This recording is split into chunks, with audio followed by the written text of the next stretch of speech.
Dios que tiene para nosotros en esta noche.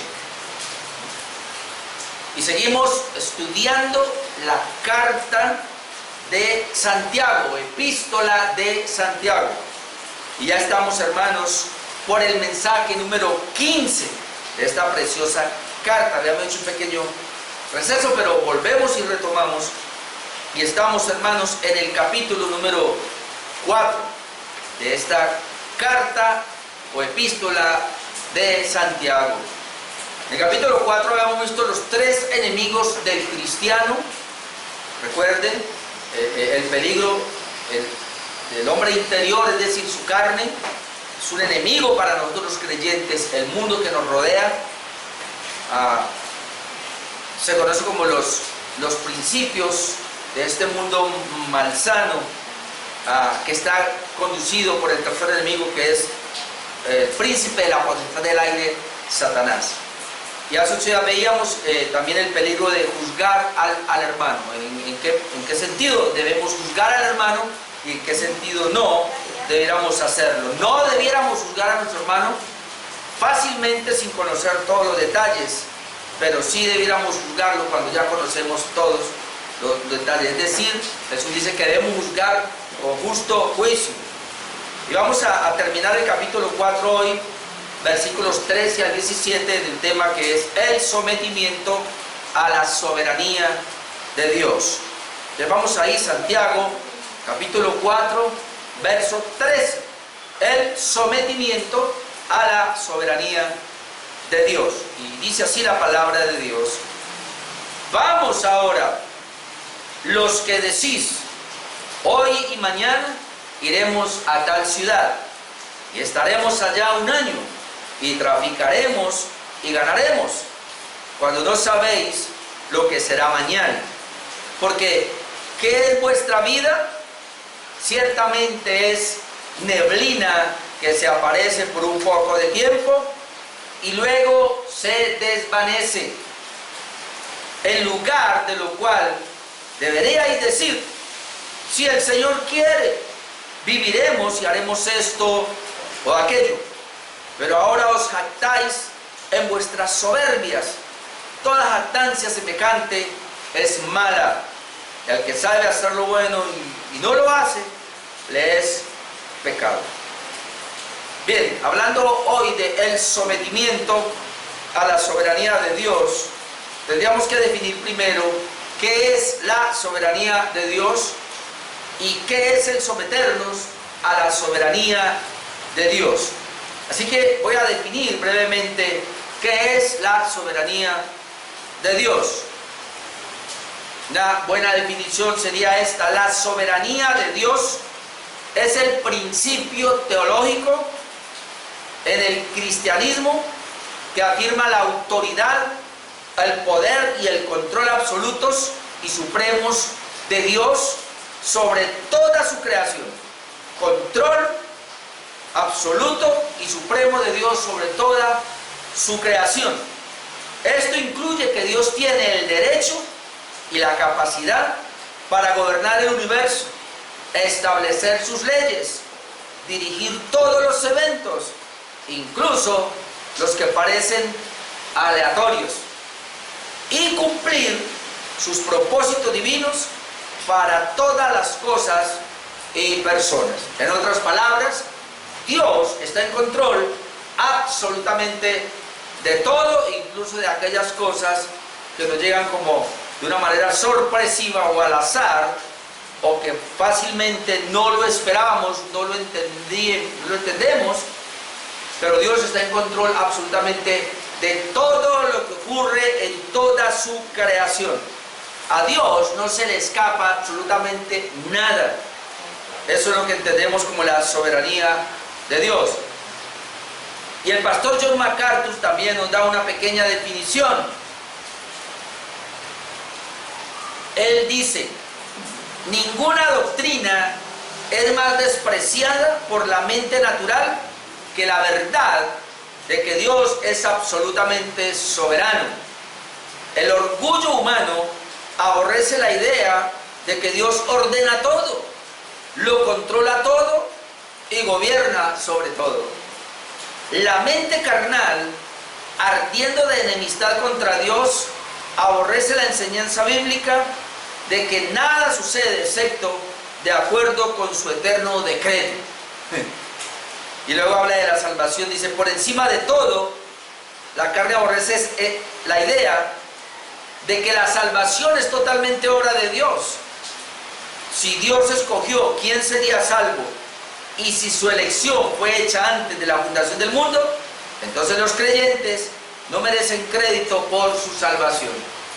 Y pensando en lo que el pastor John MacArthur afirmó, tiene que ver entonces con el orgullo humano de querer desplazar a Dios para poder acreditarse algo de lo que Él hace. Es decir, de alguna manera, la gente que no entiende la soberanía de Dios, que atribuye a ellos lo que ocurre, entonces se quieren desfasar de Dios para decir Dios no tiene nada que ver en este asunto. Y yo he escuchado a mucha gente que lo han dicho una y otra vez, que Dios no envía a nadie al infierno, sino que cada persona libremente decide ir al infierno. Aunque en parte es verdad que cada persona decide, en el sentido de que si no deciden por Dios, pues deciden por el infierno, pero por encima de esa decisión está la decisión de Dios, de que Él es el que envía a la gente al infierno, en la misma medida que Dios es el que envía gente al cielo. Es decir, ninguna persona puede ir al cielo, ninguna persona decide ir al cielo, a menos que Dios haya decidido primero que esa persona la quiere llevar al cielo. Y sé que esta es una doctrina, por eso, como dice el pastor John MacArthur, muy atacada. La gente no quiere escuchar esta doctrina, no quiere saber, porque la gente cree que Él tiene sus propias decisiones. Obviamente aquí entramos en un conflicto, como ya lo hemos dicho, entre la soberanía de Dios y la responsabilidad humana. Yo soy responsable de todo lo que Dios me dice en su palabra que debo hacer, y eso es lo que yo debo hacer, pero las decisiones finales son de Dios. A eso nos referimos con la absoluta soberanía de Dios. Entonces, ¿qué es someternos a la soberanía de Dios? Que sería la segunda pregunta antes de entrar a abordar el tema, que tengo 4 puntos esta noche. Pues someterse a la soberanía de Dios significa reconocer y aceptar su autoridad y control absolutos sobre todas las cosas. Eso es someternos. Es entregando nuestra propia voluntad a la voluntad de Dios y viviendo de acuerdo a sus propósitos, obviamente establecidos en su palabra. Esto implica entonces organizar la vida según su punto de vista divino, no humano, y obedecer su palabra con un corazón humilde, comprendiendo que Dios tiene el control de la creación y el universo. Eso es, porque el tema es sometiéndonos a la soberanía de Dios. Ya definimos qué es soberanía, entonces ahora someternos es eso, rendirnos a la voluntad de Dios. Ya haciendo esa definición podemos entonces mirar el punto de Santiago, que es lo que él toca en el verso leído. El primer punto de esta noche es que cuando se ignora la soberanía de Dios, planeamos nuestro deseo. Cuando se ignora la soberanía de Dios, planeamos nuestro deseo.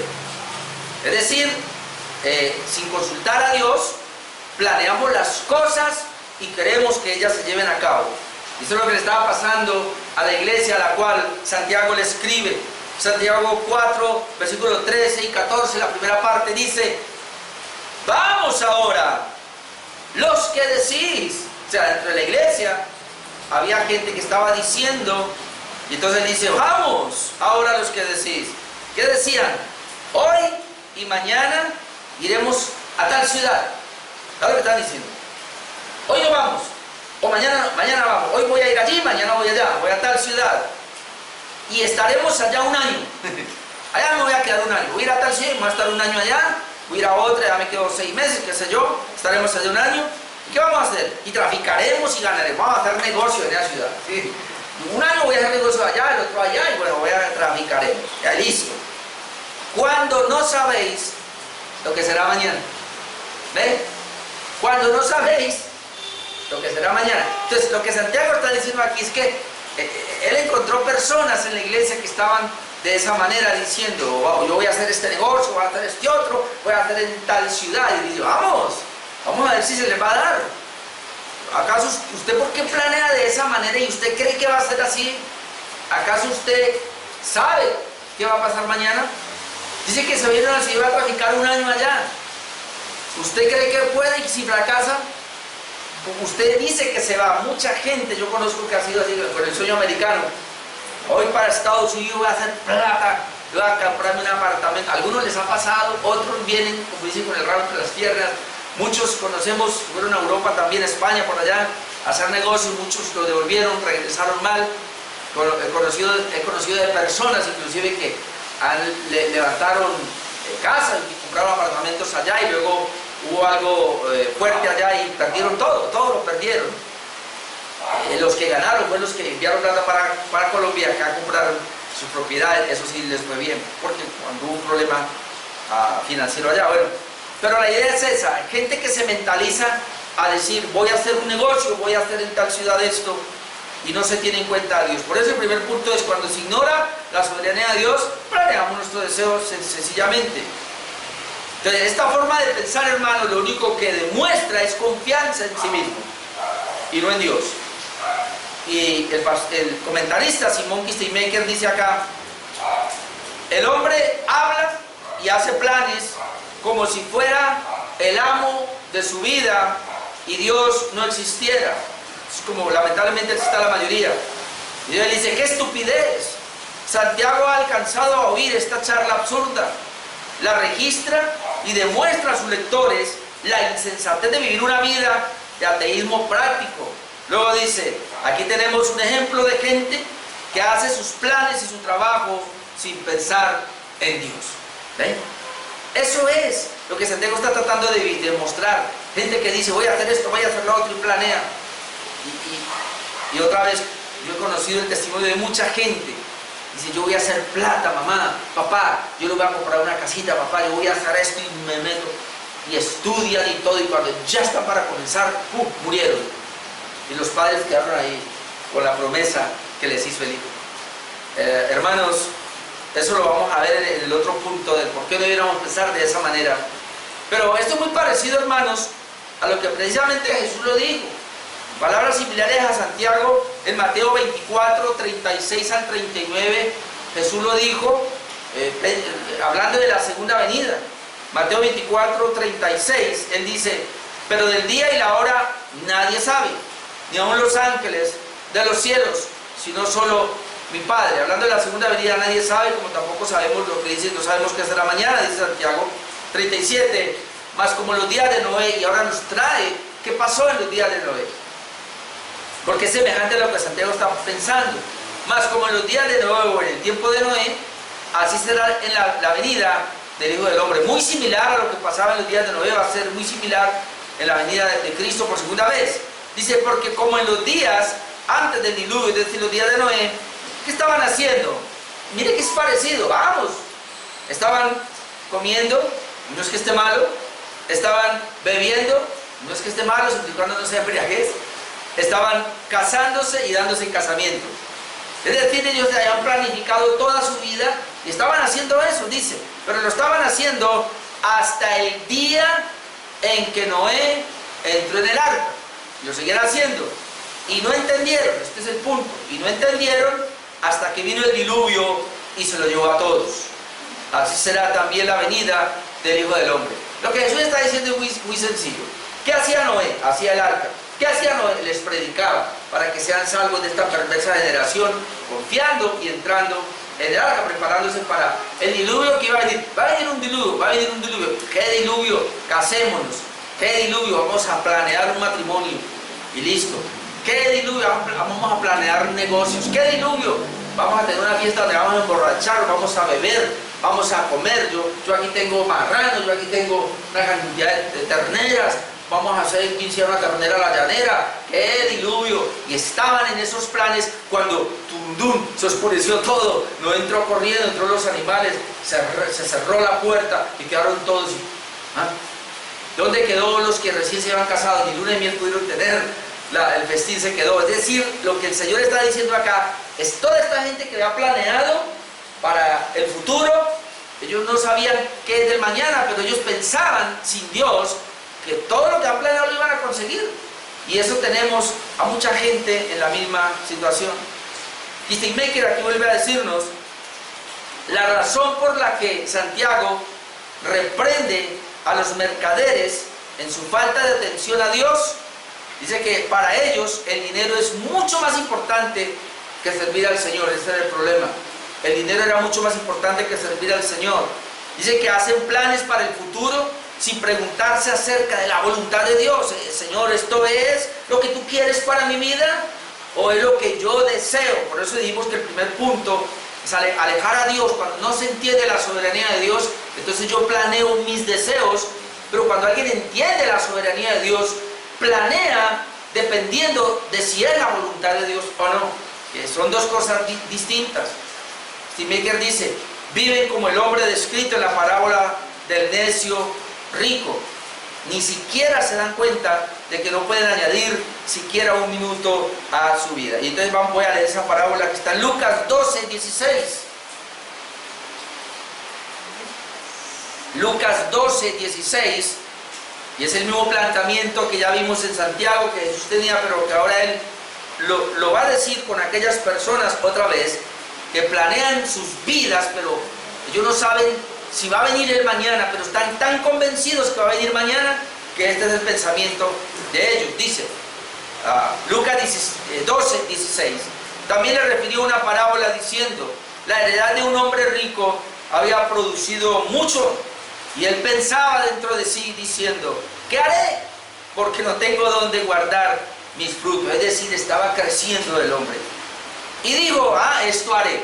Note que eso es su pensamiento. Ya sé, esto haré.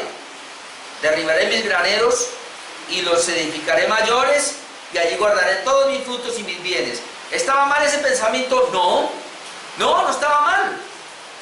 ¿Qué era lo malo? 19. Y diré a mi alma, ¿está malo? No, hasta ahí no está malo. Pero ¿qué le va a decir al alma? Alma mía, muchos bienes tienes guardados para muchos años. Ahí ya empezó el problema, porque está diciendo, alma mía, tengo muchos bienes guardados para muchos años. Santiago, ¿qué dice? Sin saber qué será mañana. ¿Qué pasó con los tiempos de Noé? Bebamos, comamos, hagamos fiestas, no importa, ni lo uno vale que entonces, lo mismo. Muchos bienes tienen guardados para muchos años. ¿Qué va a hacer, alma mía? Repósate, ve, come, ve, bebe, regocíjate. ¿Lo vio? Es decir, como tengo mucho, además de que tengo muchos años para vivir, entonces voy a hacer todo esto para mí. Pero Dios le dijo, necio, esta noche, Él está diciendo, tengo muchos bienes, demasiados bienes, para muchos años. Y el Señor le dice, espérese, necio, esta noche vienen a pedir tu alma, esta noche te vas a morir. Y lo que has provisto, ¿de quién será? Y luego dice el Señor, esta es la aplicación, así es el que hace para sí tesoro y no es rico para con Dios. Ahora, ¿estaba mal que él hubiera tenido esto? No, no estaba mal. El problema de él era que él había hecho esto sin pensar en Dios, y había hecho esto no para glorificar a Dios, había hecho esto no para ponerlo al servicio de Dios, había hecho esto no para hacer la voluntad de Dios, sino para hacer su propia voluntad. Es decir, él no era rico para con Dios. Él no entendió que Dios lo capacitaba para hacer todo esto, y que entonces en vista de eso él debía retribuir de alguna manera con lo que Dios le había dado. Recuerden que la Biblia siempre presenta que una manera de retribuir cuando Dios nos da es dándole al que no tiene, al que menos tiene. Y usted ve que este hombre en ningún momento pensó, ya que tengo mucho, pues hay gente que no tiene mucho, entonces voy a ver cómo le ayudo. No, él no pensó eso, dijo, a mí los guardo porque tengo muchos años, y entonces esto me va a ayudar a vivir una vida sabrosa, como dicen por ahí. Entonces, impresionante esto. Y esto es lo que está tocando entonces el primer punto que quería compartir de Santiago. Cuando se ignora la soberanía de Dios, planeamos nuestro deseo. Y hermanos, me da tristeza tener que decirlo, pero en las oraciones que hoy día se hacen de decretos y todo eso. Eso es lo que están planeando sus deseos, o como hemos escuchado a muchos hombres, entre comillas, decir que son de Dios, que oran y atreverse a decir que no recibo un no por respuesta. Es decir, lo que yo oro, eso tiene que ser la voluntad de Dios. Hermano, ni siquiera hemos aprendido a orar, porque la oración no es como algunos dicen. La oración, muchos lo ven como moverle la mano a Dios a mi favor. La semana pasada escuchaba a un apóstol, se llama apóstol, se denomina apóstol aquí en Colombia, él es de Medellín, y dijo una atrocidad. Él dijo lo siguiente: si con mi oración yo le cambio los planes a Dios para mi vida, mucho más mi oración va a cambiar los planes de Satanás que tiene para mí. Suena como bonito esto, pero eso es antibíblico, eso va en contra de la palabra de Dios, porque él está pensando que con la oración él va a cambiar la voluntad de Dios para su alma, y creo que él está tomando, creo que era Ezequiel que iba a morir, el Señor le dice: ordene en su casa que va a morir, y él comienza a orar, y toda la noche se quedó y no durmió y ayunó y vigiló y oró, y entonces Dios dice: vea, como él oró, vaya, dígale, le manda al profeta Isaías, y le vaya, dígale que le va a dar 15 años más. De ahí, de esa situación, toman para decir que Dios decretó la muerte para este hombre, y entonces él, por haber orado, cambió el plan de Dios. No, eso no es soberanía de Dios. Nosotros no podemos cambiar los planes de Dios. Más bien lo que entendemos es que estaba dentro del plan de Dios darle 15 años más de vida, y que la manera como lo iba a hacer era que el profeta se pusiera a orar y a rogarle a Dios por esos años, y el Señor se lo dio, pero no porque él cambió la manera. Nosotros no cambiamos la manera. La oración correcta, bíblicamente, es cuando nosotros nos podemos rendir a la voluntad de Dios. Eso es orar. Yo no entiendo, Señor amado, hay una situación y yo no la entiendo, entonces yo me rindo a la voluntad de Dios. Escuchaba a otro pastor, no sé quién envió eso por allí, y no sé a qué grupo que tengo, pero también un pastor como muy espiritual, diciendo que su esposa se enfermó, y que él oraba para que fuera sana, y que entonces toda la iglesia estaba orando para que la esposa de él fuera sana y no muriera, y la esposa se murió, y él se enojó. Y él se enojó porque dijo: Dios, pero si tú dices que todo lo que yo pida en tu nombre tú lo haces, si la Biblia dice que tú respondes a la oración de tus hijos, entonces no me respondiste a mí, ni le respondiste a la iglesia. Y entonces él dice que después Dios le habló. Igual le todo lo que la cuña, él dice que Dios le habló, que sí le respondió, porque a ella dejó de sufrir, que ella estaba sufriendo y estaba orando para que se le quitara la enfermedad y se la llevó a descansar, que ella entró en un gozo porque ahora ya dejó de sufrir y está bueno, y él lo acomodó de esa manera. Pero me parece que lo que él está dando a entender entonces es que la oración de alguna manera es para moverle la mano de Dios a mi favor. No podemos así. Lo que nosotros tenemos que hacer es, cuando hay una situación que yo no la entiendo, decirle honestamente: Dios mío, un familiar que yo tengo enfermo, mi anhelo, Señor, y conoces mi corazón, es que Él sane, y te pediría que lo sanes, pero como yo no sé cuál es el destino o cuál es el tiempo que tienes con esta persona, no conozco tus planes, tu voluntad, me rindo a tu voluntad, Señor. Si tú la sanas, gloria a Dios, porque es lo que yo anhelo, pero si tú no la sanas, si te la llevas, si eso está en tus propósitos, entonces, Señor, yo los acepto, pero yo me rindo a tu voluntad. Eso es lo que yo he entendido que es la voluntad de Dios, al entender la soberanía de Dios y no entrar como a pensar que mi oración va a cambiar los planes de Dios. Muchos dicen: ¿y si no lo va a cambiar, para qué oro? Pues ¿cómo? Pues para rendirse al Señor. Su voluntad, mi voluntad, tiene que caer rendida a la voluntad de Dios, que Él es soberano, y Él va a responder. Otros me han dicho, y otros dicen: no, pero la Biblia dice que si yo oro en el nombre de Jesús, todo me será hecho. Ojo, orar en el nombre del Señor, y aquí yo lo he dicho una y otra vez y lo he entendido, La palabra nombre de Jesús no es decir en el nombre de Jesús y se tiene que hacer. Muchos creen eso. No es así.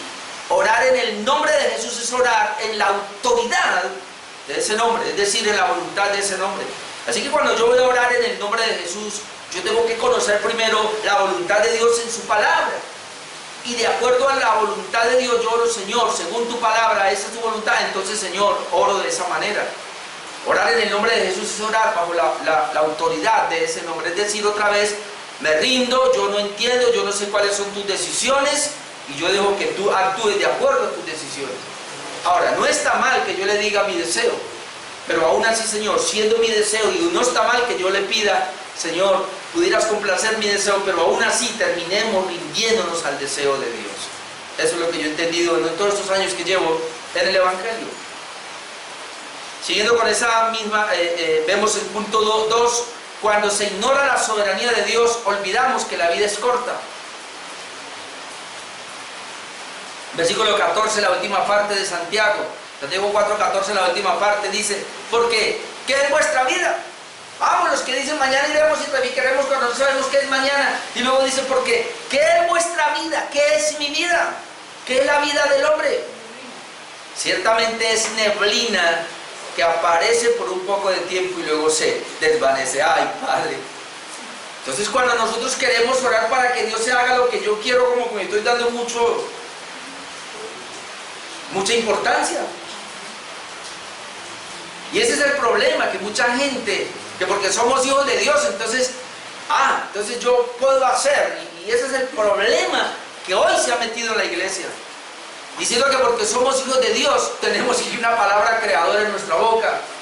Podemos crear nuestro milagro, podemos crear... No, ¿quién dijo eso? Entonces, Santiago aquí dice, porque ¿qué es vuestra vida? Ya, ¿qué es tu vida, hermano, que la valoramos tanto acá? ¿Qué es mi vida? Es neblina. ¿Usted sabe qué es neblina? Bueno, ahí lo dice. Neblina que aparece por un poco de tiempo y luego se desvanece. Eso es tu vida y eso es mi vida.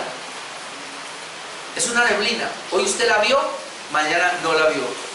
Pero el problema es que por no confiar en Dios, en la soberanía de Dios, entonces nosotros ignoramos esa soberanía y olvidamos que la vida es corta.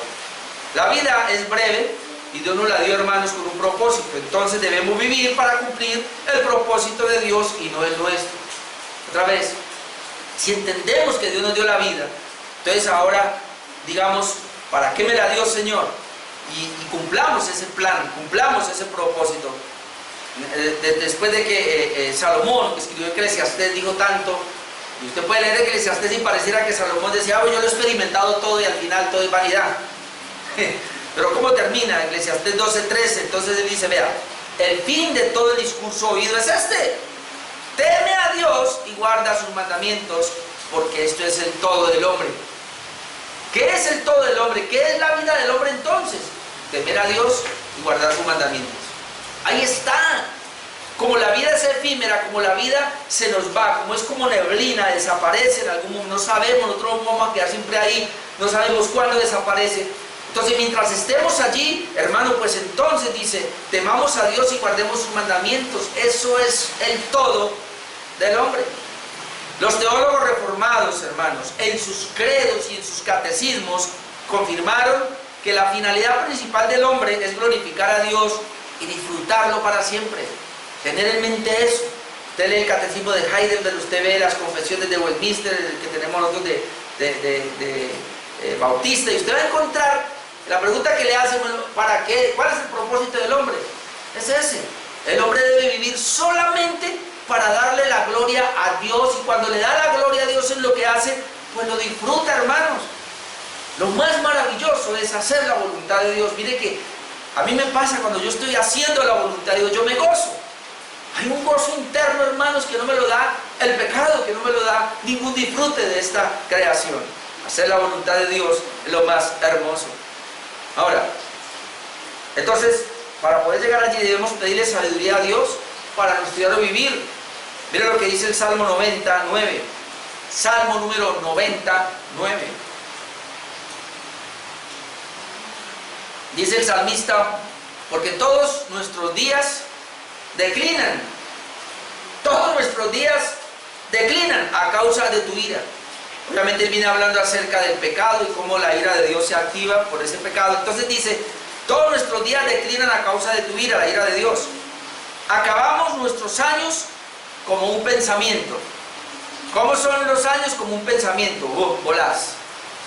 Luego dice, los días de nuestra edad son 70 años. Y está hablando del tiempo del salmista. Hoy ya, como yo le digo a la gente, llegar a 50 años, a 60 ya es una ganancia. Pero en ese tiempo era, los días de nuestra edad son 70 años. Y si en los más robustos son 80 años, con toda su fortaleza es molestia y trabajo, porque pronto pasan y volamos. Pronto, es decir, no importa, ay, yo quiero llegar a los 70, yo quiero llegar a los 80, sí, pero aún así, pronto van a pasar y volamos. Luego dice, ¿quién conoce el poder de tu ira y tu indignación según que debe ser temido? Note, enséñanos entonces de tal manera, de tal modo, a contar nuestros días. Como son 70 o 80, entonces Señor, enséñanos a contar nuestros días, que traigamos al corazón sabiduría. Entonces, si son cortos nuestros días, entonces que nuestros planes sean acorde a la voluntad de Dios. Hoy vino un señor aquí a pedir una consejería y yo estuve hablando con él. Y aún él tenía pensamientos de suicidio. Y yo le decía, usted tiene que quitar la vida y el primero que va a enfrentar es a Dios. Al primero que va a enfrentar es a Dios. Y no le va a ir bien. Nosotros vamos a enfrentar a Dios, hermano. No importa el tiempo que vivamos. No importa si vivimos 5 años, 10 años, 20 años, qué sé yo, no importa. Por eso aquí hay adolescentes, aquí hay jóvenes, habemos adultos. Y allí también los que me están viendo, ¿no? El tiempo es lo de menos. Todos nosotros vamos a enfrentar a Dios un día cara a cara. Y Él nos va a pedir cuenta, ¿qué hiciste con esos años que te di? Nosotros volamos. ¿Qué hiciste con esos años? Es decir, ¿viviste para glorificarme a mí? ¿Viviste como teniéndome a mí como mi temor? ¿Viviste cumpliendo mi palabra, guardando mis mandamientos? ¿Qué hiciste? ¿Te sometiste a mi voluntad? ¿Reconociste que yo era su soberano? Número 3, nos sometemos a la soberanía de Dios cuando hacemos su voluntad. Aunque ya lo hemos dicho, pero aquí está el verso 15. Verso 15, en lugar de lo cual debierais decir, si el Señor quiere, viviremos y haremos esto o aquello. Obviamente esto no es una muletilla, porque esta palabra, si el Señor quiere, tenía peso en esa época. Hoy día, lamentablemente, se convirtió en una muletilla que hasta el impío dice, si Dios quiere, si el Señor quiere. Y no sabe lo que está diciendo, porque a la larga, si el Señor quiere, pero eso es lo que yo quiero. O sea, otra vez, vamos los que decir mañana traficaremos cuando no saben lo que es la vida, no saben qué será mañana. Somos como neblina que nos vamos. Entonces, en lugar de estar planeando, dice Santiago, voy a hacer esto, voy a hacer aquello. No, esperen un momentico, vamos a cambiar nuestra manera de pensar, nuestra manera de hablar y vamos a decir, en lugar de lo cual debería decir de lo correcto, si el Señor quiere, viviremos y haremos esto o aquello. Yo le oro mucho a Dios así cuando voy a salir, Señor, si es tu voluntad, esto. Y cuando algo ocurre que veo que está en contra, antes, Señor, tranquilo, no es tu voluntad, no me meto por ahí. Y no me afano por eso. Pero hay gente que no, es que tiene que ser. Me acuerdo siempre de un primo, que él me echaba un cuento. Decía, un señor que tenía una marrana, invitó a todos sus amigos el sábado, nos comemos esa marrana, eso fue como el martes. Diga si el Señor quiere, no, si el Señor quiere o no, nos la comemos el sábado. Diga si el Señor quiere o no, si el Señor quiere o no, nos la comemos el sábado. El sábado llegaron los amigos y, ¿qué pasó? ¿Dónde está la marrana? Si el Señor quiere, me robaron la marrana. No, marrana. Se la robaron. Aprendió si el Señor quiere. Que no nos pase eso a nosotros. Porque a veces vivimos de esa manera. Cuando dice aquí si el Señor quiere, no es un dicho. Es un someternos a la voluntad de Dios. es orar y decirle: Dios mío, yo tengo este pensamiento, yo quisiera hacer esto, pero Dios, ¿es tu voluntad? Porque si no es tu voluntad, por favor, muéstrame de una u otra manera para no meterme por ahí. Muchas veces fracasamos por eso, porque tratamos de meternos donde no hemos sido llamados. Entonces, no nos sometemos a la soberanía de Dios no nos sometemos a la soberanía de Dios cuando hacemos su voluntad, cuando no hacemos su voluntad. Dios es soberano en nuestras vidas, así que en toda nuestra planificación y obras y logros debemos reconocer a nuestro Dios, hermanos, sometiéndonos a Él. Si el Señor quiere, o si es la voluntad de Dios, debería ser nuestra forma de hablar, pero también de vivir. Como lo dijo el apóstol Pablo, y otra vez, aunque está la palabra, esto va mucho más allá que un simple hecho de decir. Hechos 18, 19, 20. Por lo menos le voy a mostrar 3 veces cuando el apóstol Pablo lo dijo. Hechos 18, 19, el 21.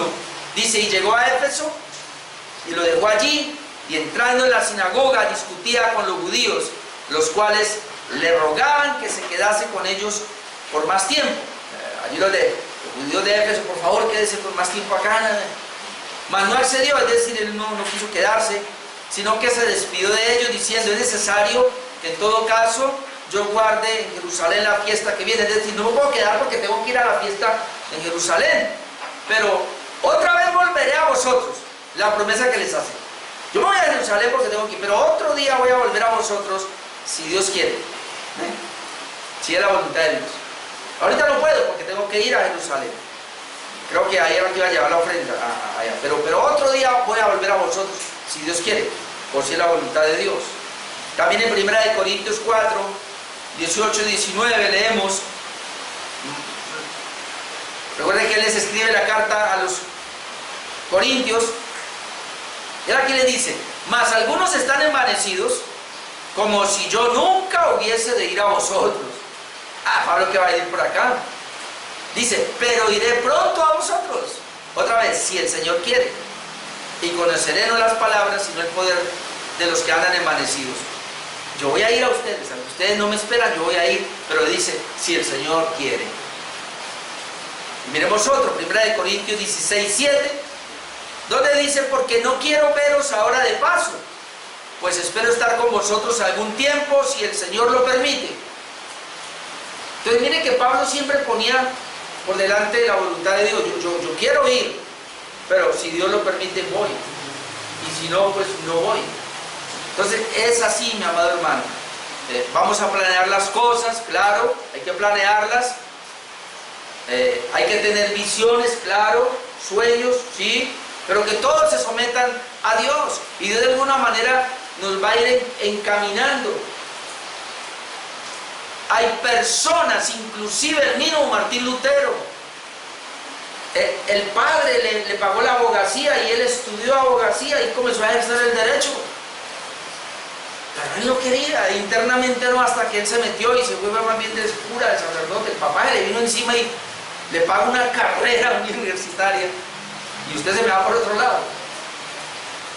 Es así, y Dios lo preparó y se fue para allá precisamente para luego dar semejante golpe de la reforma protestante.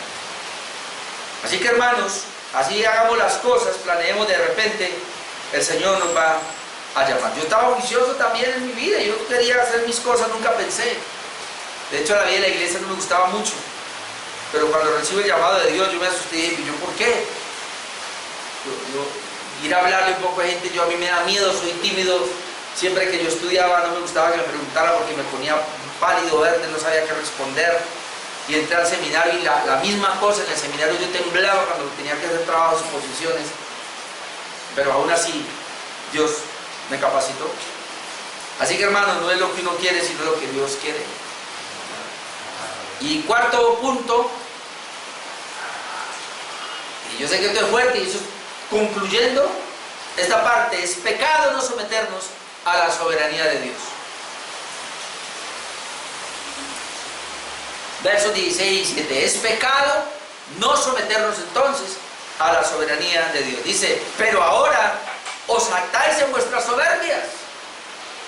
Toda jactancia semejante es mala. El que sabe hacer lo bueno y no lo hace, le es pecado. Entonces esto tiene que venir la secuencia. ¿Qué estaba pasando con ellos? Se estaban jactando, porque escuche, ellos están diciendo, vamos a ir a tal ciudad a traficar. Ahora, muchos habían ido y habían traficado, les había ido bien.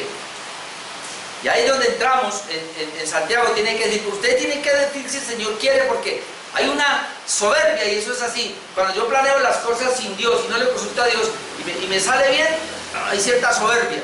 Y esa soberbia es, no necesito a Dios, prácticamente. Por eso dice, pero ahora os jactáis en vuestra soberbia. Y le tiene que decir, mire, el problema es que toda jactancia semejante es mala. ¿Por qué es mala? Porque al que sabe hacer lo bueno y no lo hace, le es pecado. Es decir, si usted sabe que lo bueno es depender de la gracia de Dios, decir al Señor que sea la voluntad, y usted se sale de eso, usted termina pecando.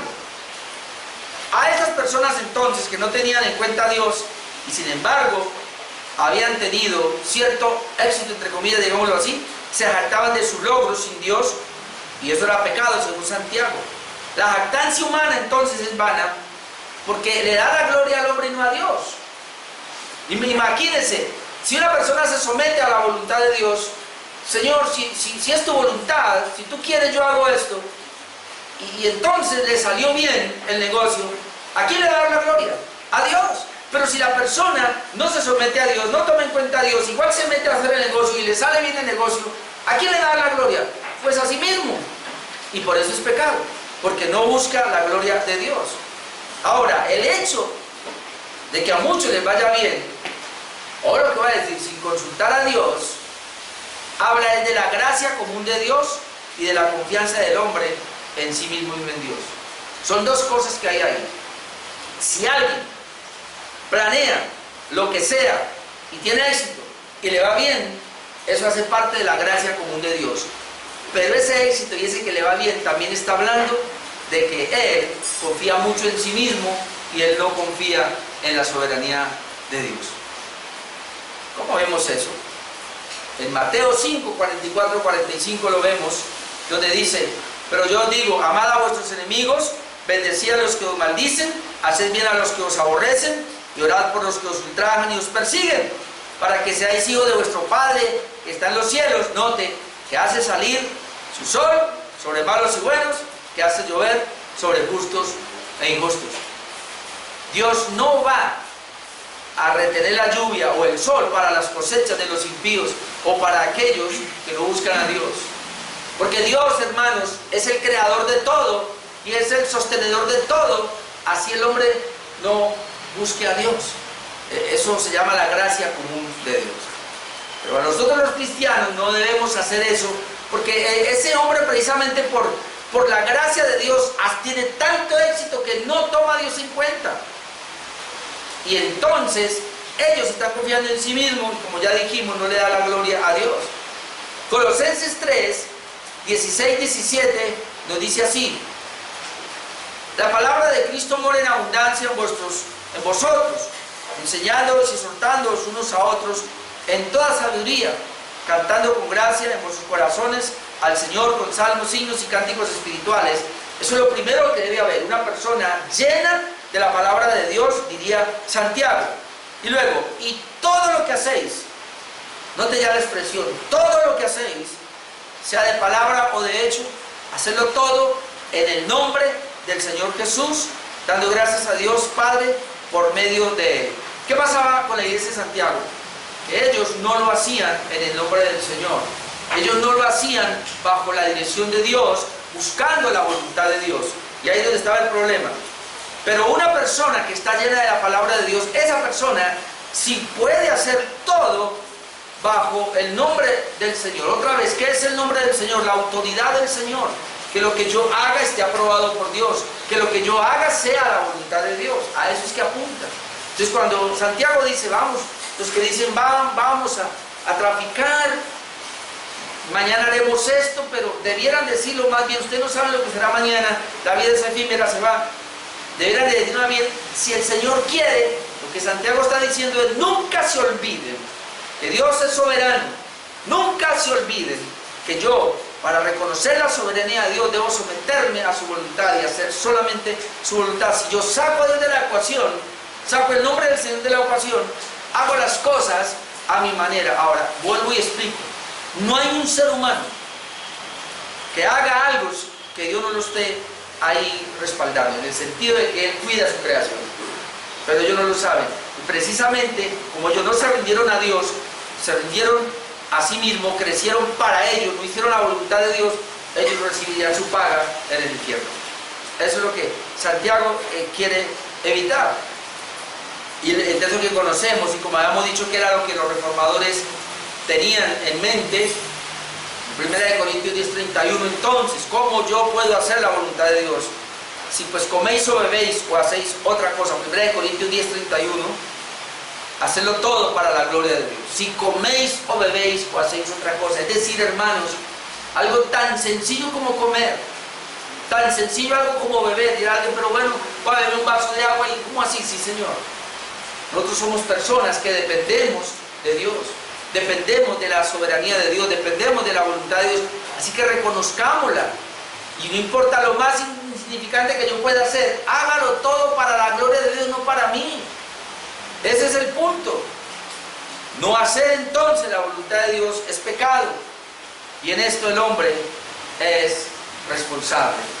No hacer la voluntad de Dios es pecado. Y alguien dirá, ¿cómo yo sé cuál es la voluntad de Dios para mi vida? Hermano, cuando uno lee la Biblia, en la palabra de Dios está la voluntad de Dios. Usted no me va a preguntar a mí, como algunos de pronto por acá, ¿será que la voluntad de Dios que yo vaya el domingo al culto? Caramba. ¿Será que la voluntad de Dios que yo ore? Pues uno se pregunta. ¿Será que la voluntad de Dios que yo lea la palabra de Dios? ¿Será que la voluntad de Dios que yo le sirva? ¿Será que la voluntad de Dios que yo testifique? ¿Será que la voluntad de Dios que yo le hable a la gente de Cristo? Pues hombre, obvio. Todo lo que está en la palabra de Dios, órdenes, mandamientos, son su voluntad. Yo tengo que preguntar. De hecho, la Biblia dice que la voluntad de Dios para mi vida es la santidad. Así que si usted se quiere santificar, usted está haciendo la voluntad de Dios. Pero hay otras cosas que no están tan explícitas en la Biblia, por lo tanto vivimos de principios. Usted no va a encontrar en la Biblia si es la voluntad de Dios que usted estudie esta carrera o aquella carrera. Y ahí le toca entonces volverse dependiente de Dios para ahí decir, Señor, si tú quieres, me abre las puertas por acá y yo camino. Pero también cada carrera que se vaya a hacer, estos jóvenes, estos muchachos, deben mirar si eso glorifica a Dios. Una cosa que yo aprendí es, yo por dónde me voy a meter, o qué negocio voy a traer. Porque usted dice, Señor, yo quiero bendecir a la iglesia económicamente, así que bendice mi negocio. Y usted pone un estanco. No necesito, usted no necesita preguntarle a Dios si es su voluntad o no. De entrada no es la voluntad de Dios, porque Él no va a patrocinar. Así usted gane mucho dinero y vaya a bendecir la iglesia, olvídese. Usted no necesita preguntar. La Biblia misma nos dice qué es la voluntad de Dios y qué no es la voluntad de Dios. ¿Ven cómo es la cosa? ¿Y por qué? Otra vez, porque nosotros dependemos de Dios y reconocemos su soberanía. Así que para someternos a la soberanía de Dios implica negarnos a nuestra propia soberanía, de que nosotros no somos los dueños de nuestra vida, de que nosotros no tenemos el potencial para vivir, necesitamos del hálito de vida, necesitamos de Dios a cada instante. Por eso así sea movernos un poquito, hermanos. Señor, guíame, ayúdame, Dios, a que haga tu voluntad, a que me someta a tus designios y que no haga lo que yo quiero, porque termina siendo pecado. Si alguien sabe hacer lo bueno, y lo bueno está en la Biblia, y no lo hace, eso es pecado, porque no se está sometiendo a la voluntad de Dios. Así que esto es lo que quería compartir en esta noche, mis hermanos. Creo que nos va a ayudar. Santiago muy práctico, y nos ayuda a que tengamos en cuenta, hermanos, de que cada cosa que planeémosla bajo la dirección de Dios, y así acataremos su voluntad y terminamos dándole a Él toda la gloria. Amén. Amén. Que Dios les siga bendiciendo.